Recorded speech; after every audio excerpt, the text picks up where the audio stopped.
We can do it in a privacy-preserving way. We have the tools for that now, and we can offer the benefits to everyone who participates that they can get their debts cleared and that we can collaboratively reduce the most amount of debt with the least amount of money. So it's very funny that with the blockchain, you now have the network available to everyone, but the blockchain pioneers in the beginning, I guess, I don't know, my impression is that they had such a commodity like based theory of money, or like model about thinking about money and their cryptocurrency, which is why they lost out on this entire thing, even though they created like a magnificent substrate to see the network. And sometimes I feel that like the people who started with building blockchains like didn't know what they built in a lot of ways. Yeah.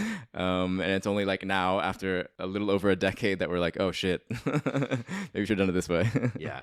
I mean, the way we've been putting this is that, and it's a laudable goal what blockchains have been aiming at, and it was needed. But the way we frame it is that they overly focused on the store of value function of money and the settlement function of finance. And what we're trying to bring to the table now is the medium of exchange function of money and the clearing function of finance, right? Which sort of go together and complement the store of value and the settlement function, right? And we can use blockchains to bring that about, but you need to be willing to acknowledge that trust and credit are real things and matter and drive the real economy, and provide a vehicle for them to be brought on chain and to leverage the benefits of blockchain to improve the medium of exchange function and the clearing function of finance. Yeah. No.